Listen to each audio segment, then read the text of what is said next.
हा साबुदाण्याचा वडा बघा ना, अतिशय पातळ असा तयार केला आहे. तरी सुद्धा प्रत्येक वडा तेलामध्ये मस्त असा तरंगून वर आला आहे. मी वड्याला तेलात दाबतीये तरी सुद्धा तो पुन्हा तरंगून वर येतो. याचाच अर्थ हे वडे आतून अतिशय पोकळ आणि हलके असे तयार झाले आहेत. वरून हे असे काहीसे कुरकुरीत आणि जरा सुद्धा तेलकट न होणारे असे हे आपले साबुदाणे वडे तयार करण्यासाठी आपण एक खास पद्धत पाहणार आहोत, की ज्यामुळे हे असे इतके मस्त कुरकुरीत तयार होतील, आतून पोकळ तयार होतील. मुळात म्हणजे साबुदाणा वडा तेलामध्ये जरा सुद्धा फुटणार नाही. असे हे हलके पोकळ कुरकुरीत वडे कसे तयार करायचे हे पाहणार आहोत. नमस्कार, मी प्रिया. तुमच्या सगळ्यांचं खूप खूप मनापासून स्वागत. सगळ्यात पहिली आणि महत्वाची टीप काय असेल तर साबुदाणा कसा भिजत घालायचा हे फार महत्वाचं आहे. इथे मी 2 कप इतके हे साबुदाणे घेतलेले आहेत. हे साबुदाणे आता आपल्याला भरपूर असं पाणी घालायचं आणि स्वच्छ असे धुवून घ्यायचे. हलक्या हाताने चोळून चोळून हे साबुदाणे धुवायचे, म्हणजे यामध्ये जे जास्तीचं स्टार्च असतं ना ते सगळं निघून जातं. हे पाणी अगदी स्वच्छ येईपर्यंत 2 ते 3 वेळा मी हे साबुदाणे धुवून घेतलेले आहेत. यामधलं सगळं जास्तीचं पाणी काढून टाकलं आणि हे असे ना वरून सगळे सपाट असे आपल्याला करून घ्यायचे आहेत. आणि मग यामध्ये आपल्याला पाणी घालायचं आहे. तर पाणी घालताना अगदी सावकाशीने घालायचं आणि फक्त साबुदाणेच्या लगोलग पाणी येईल इतकंच पाणी आपल्याला घालायचं. यापेक्षा जास्त अजिबात घालू नये, म्हणजे अगदी किंचित जरी वर पाणी आलं ना तरीही आपल्याला चालणार नाहीये. साबुदाण्याच्या लगोलग पाणी असायला पाहिजे. जर आपण यामध्ये थोडं जरी जास्तीचं पाणी घातलं ना तर मात्र साबुदाणे जास्तीचं पाणी आत स्वतःच्या शोषून ठेवतात आणि मग जेव्हा आपण वडा तेलामध्ये तळायला टाकतो त्यावेळेस त्या साबुदाण्याने शोषलेल्या पाण्याची वाफ होते आणि तो वडा हमखास फुटतो. आता हे साबुदाणे असेच भिजत 5 ते 6 तासासाठी ठेवून द्यायचे. आता बटाटे उकडायचे कसे ते पाहतोय. इथे मी कुकरच्या तळाशी पाणी ठेवलेलं आहे, पण बटाट्यांमध्ये जरा सुद्धा पाणी घातलेलं नाहीये आणि कुकरच्या या डब्यावर झाकण ठेवायचं, म्हणजे वाफेचं पाणी बटाट्यामध्ये पडणार नाही आणि या पद्धतीनेच बटाटे उकडून घ्यायचे आहेत. त्यानंतर इथे आपले हे दुसऱ्या दिवशी साबुदाणे बघा काय मस्त असे मोत्याचा दाणा असावा ना तसे आपले हे असे छान साबुदाणे तयार झालेले आहेत. आणि बघा कोरडे सुद्धा आहेत आणि छान मऊ असे भिजले सुद्धा आहेत. अजिबात यामध्ये जास्तीचं पाणी नाहीये किंवा ते चिपचिपीत झाले नाहीयेत. आता आपल्याला दुसरी महत्वाची एक स्टेप करायची, ती म्हणजे हे साबुदाणे असे परातीमध्ये काढून घ्यायचे आणि या साबुदाण्याला हलकसं असं ना आपल्याला रगडून घ्यायचं आहे. हे असं केल्यामुळे काय होतं तर साबुदाणा हलकासा फुटतो. म्हणजे काय होतं, जर याच्या आतमध्ये थोडं जरी पाणी असेल ना तर तो फुटलेला जिथून असतो त्या बाजूने त्या पाण्याची वाफ होऊन ते पाणी इव्होपरेट म्हणजे निघून जातं, पण साबुदाणा वडा फुटत नाही. म्हणून आपल्याला हलकसं हे असं मॅश करून घेणं फार गरजेचं आहे. हलका असा हा साबुदाणा मी मॅश करून घेतलेला आहे. फार सुद्धा मॅश करायचं नाही, अगदी हलक्या हाताने करून घ्यायचं की जेणेकरून साबुदाणा हलकासा फुटला पाहिजे.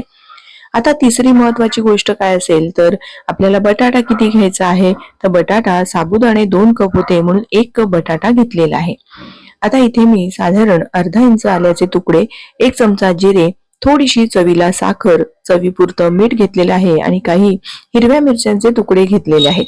हिरव्या मिरच्या वाटताना आपल्याला यामध्ये मिठाचा वापर करायचा आहे, म्हणजे ठसका लागत नाही आणि हे पाणी न घालताच याचा हा असा आपल्याला भरडा तयार करून घ्यायचा आहे.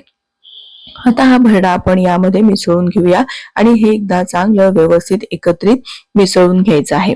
जेव्हा आपण बटाटा जास्त प्रमाणात घालतो त्यावेळेस साबुदाणा वडा हमखास तेलकट होतो आणि जर आपण साबुदाणे हे मी जसे दाखवले तसे जर मॅश करून घेतले नाहीत तरी सुद्धा साबुदाणा वडा बऱ्याचदा तेलामध्ये फुटण्याची शक्यता असते. आता हे सगळं एकजीव करून घेतलेलं आहे. यामध्ये जर तुम्ही उपवासाला कोथिंबीर खात असाल तर कोथिंबीर घालायची आहे आणि हे एकदा चांगलं असं मळून घ्यायचं आहे. असा मस्त गोळा आपला तयार झाला पाहिजे. बघा हा गोळा अतिशय कोरडा आहे, जरा सुद्धा ओलसर नाहीये. असा हा कोरडा गोळा आहे कारण आपण साबुदाणे भिजवताना सुद्धा बेताचं पाणी घातलं होतं आणि बटाटे उकडताना सुद्धा अजिबात कुकरच्या डब्यामध्ये पाणी घातलं नव्हतं. आता हे आपलं बघा हाताला जरा सुद्धा मिश्रण चिकटत नाहीये आणि अगदी पातळ असे वडे करून घ्यायचे आहेत. हे असे अगदी पातळ जेव्हा वडे करतो ना त्यावेळेस ते फुटत तर नाहीत पण मस्त असे कुरकुरीत होतात आणि आतून मस्त पुरीप्रमाणे असे पोकळ तयार होतात. त्यामुळे फार जाड असा वडा तयार करायचा नाही, अतिशय पातळ असे वडे तयार करून घ्यायचे आहेत. बघा अगदी पुरीपेक्षा किंचित जाडसर असे हे मी सगळेच वडे तयार करून घेतलेले आहेत. आता आपण हे तेलात तळून घेऊया. इथे तेल सुद्धा मी गरम केलेलं आहे. तेलामध्ये आपल्या कढईमध्ये जेवढे बसतील तेवढे साधारण इथे वडे घालून घेतलेले आहेत. आता याला मात्र सुरुवातीला झारा लावायचा नाही. गॅसची आज मोठा ते मध्यम ठेवायचा आहे, अगदी लहान सुद्धा करायचं नाहीये. आता बघा प्रत्येक वडा हळूहळू हळूहळू जसा तो तळून येतो तसं ते हलकं हलकं वर यायला लागलेलं आहे. बघा मी जरा सुद्धा झारा लावला नाही तरी सुद्धा प्रत्येक वडा अगदी मस्त असा तरंगून वर आलेला आहे. तो जसा शिजायला लागतो तसे ते तरंगून वर यायला लागतात. त्यामुळे सुरुवातीला झारा वगैरे लावण्याची काहीही गरज नाहीये. आणि बघा मस्त असे आपले हे वडे मी तेलामध्ये दाबतीये तरी सुद्धा ते पुन्हा तरंगून वर येतात. याचाच अर्थ काय तर प्रत्येक वडा आपला हा आतून मस्त पोकळ आणि हलका असा तयार झालेला आहे. जेव्हा वडे आतून पोकळ होत नाही त्यावेळेस ते तरंगून वर येत नाही आणि खूप जाड वडे तयार केल्यामुळे बऱ्याचदा काय होतं तर वडे आतून असे गिळगिळीत तयार होतात, आतपर्यंत साबुदाणा व्यवस्थित शिजला जात नाही. पण हे असे इतके मस्त पातळ वडे तयार केल्यामुळे वरून ते छान कुरकुरीत तर होतातच पण आतून सुद्धा अजिबात गिळगिळीत वगैरे वडे तयार होत नाही, आतून मस्त असे पोकळ वडे तयार होतात. आता हे तेलातून निथळून काढून आपण एखाद्या भांड्यामध्ये हे असे काढून ठेवायचे आहेत. या पद्धतीने बाकीचे सगळे वडे मी तयार करून घेतलेले आहेत.